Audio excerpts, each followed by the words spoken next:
napapagod kasi lahat naman yun may napuntahan. I hope makukuha namin yung justice kay Miss Halili.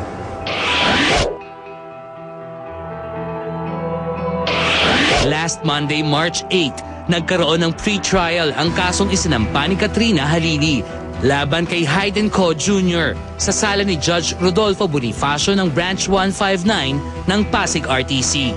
Naroroon sa nasabing pre-trial si Hayden, samantalang si Attorney Raymond Palad lamang ang dumalo para sa kampo ni Katrina. Pre-trial conference lang naman to. Nag-execute naman siya ng special power of attorney kasi nasa Quezon siya ngayon. Nagkataon lang po na meron akong schedule kaya hindi ako nakapunta pero tuloy po yung kaso ko. We're very lucky that we have a judge that appreciates that in a criminal case kailangan ng speedy trial, no? So because we're invoking the right of the accused to a speedy trial. Sa April 5 na nakatakda ang susunod na hearing at nagpahayag si Dr. Vicky Bello na dadalo siya sa mga pagdinig ng kaso. So I think I want to be there to show support for Hayden, but also because, of course, kahit pa paano, I'm part of what happened. Una nang nagpakita ng suporta si Dr. Vicky kay Hayden nang umattend ito ng arraignment ng naturang kaso. 2 linggo na ang nakakaraan. Ano ba si Bill na sobrang suporta sa iyo? Masaya, syempre, masaya. So after ba that hearing nakita kayo, nag-usap? Sandali lang kami nakita, dito lang kami nakita eh. Pero ano ba, tuloy ba yung ano ninyo, yung usapan ninyo by May 21 and May 20? May 20. Hindi ko iniisip yung mga bagay din ngayon eh. Nagko-concentrate ako sa ginagawa ko ngayon, yun muna. Pag dumating yung araw nila, I'll take it one day at a time. Naging vocal naman ang mga anak ni Dr. Bello na sina Cristal at Quark Henares sa pagsasabing disappointed sila sa pakikipagkita ng kanilang ina kay Hayden. Kebs na lang, di ba? Kebs. Yeah, yung disappointment, kala ko naka-move on na siya. Pero kung yun naman nakakapagpasaya sa kanya, then okay lang din. Walang pakialamanan, close na ata. No, she didn't really ask, but you know, I guess she was there to support him. So I really, well, whatever. Hindi ko naman sila masisisi kung they're entitled to their feelings, of course, di ba? Lagi niya sinasabi, if he was put in the position of sina Cristal and Quark, ganun na naman mararamdaman niya eh. He tries his best to be nice, to court the kids, to make them believe that he loves me, and then he does things like that. So of course the kids are very confused. Samantala noong Miyerkules, March 10, tinatigan ng DOJ ang 2 counts of libel na isinampa ni Katrina Halili laban sa ina ni Hayden Co. Jr. na si Irene Co. Last year around May, nagsampa si Miss Halili ng 2 counts of libel complaint against Irene Co. Unfortunately, it was dismissed noong August 2009 ni prosecutor ng Quezon City. Then we went to the Department of Justice by way of petition for review. Nakakatuwa naman na yung mga tao nandyan din dahil nakikita nila yung lumalaban ako, di ba? Nakikita nila na porsigido talaga ako. Actually, hindi ako napapagod kasi lahat naman yun may napuntahan. Positibo rin si Attorney Palad. Napapanig sa kanila ang hustisya. We are confident naman na kahit anong depensa naman nila, hindi naman papakinggan ng korte. Diba? I hope makukuha namin yung justice kay Miss Halili. Masaya po ako sa naging reaction ng DOJ, di ba? Na naniniwala sila sa pinaglalaban ko. Ang masasabi ko lang, tuloy po yung kaso.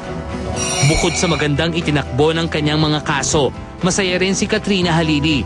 Dahil kahapon, March 12, pumirma ang young actress ng exclusive contract sa Kapuso Network. Siyempre po masayang-masaya, di ba, na balik trabaho na naman ako. At saka na nagstay ako dito sa network kung saan po ako nagsimula.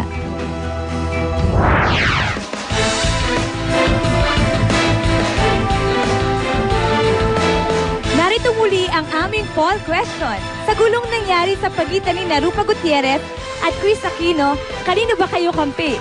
A. Rufa or B. Chris? Inuulit ko po, A. Rufa or B. Chris? Just type react space A for Rufa or B for Chris and send to 44627 for all networks. Text na! At ngayon, ano ang mga balak ni Ogie Alcacid sa bagong... Siyempre, malalaki na rin yung mga anak namin. Pero, nasa sa kanila yun. At kung magkaroon man sila ng sarili ng anak, maganda yun, di ba? Bagamat Bagamat hindi naman matukoy ang pinagmulan, hindi pa rin humuhupa ang intrigang buntis si Regine Velasquez sa nobyo nitong si Ogie Alcacid. More than sana totoo, natuwa ako. I think the idea na buntis siya was, ano ba to? Na-excite ako, parang gano'n. Kasi, di ba? At yung posibilidad na yun, nakakatuwang isipin. Pero of course, hindi ko rin alam kung saan nanggaling yung chismis na yun. Ogie just got back from a brief visit to his family in Australia. Ang magandang balitang dala ni Ogie, ang kanyang mga anak naman at ex-wife na si Michelle Van Imeren ang dadalaw sa kanya this December. This Christmas, dito sila magpapasko. So, Kasama rin sila, Michelle. syempre, oo, lahat kami. One big happy family. Oo. Malay mo, manood sila ng Party Pilipinas, di ba? So, Kung ang baby rumor kina Ogie at Regine ay false alarm, may positive baby news namang dala si Ogie from Michelle and the husband, Mark Morrow. minsan naglolokohan sila na, kasi syempre malalaki na rin yung mga anak namin. Pero nasa sa kanila yun. At kung magkaroon man sila ng sarili ng anak, maganda yun, di ba? Lalaki lalo yung pamilya at kami will be very, very happy for them.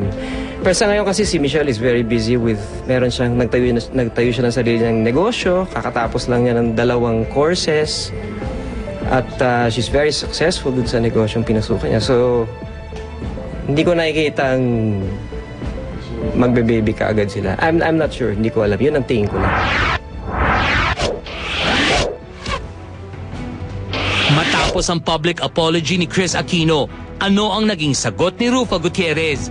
May reaksyon na rin kaya ang talent manager na si Annabel Rama? Ang mga kasagutan sa pagpapatuloy ng Start Timeline. Abangan!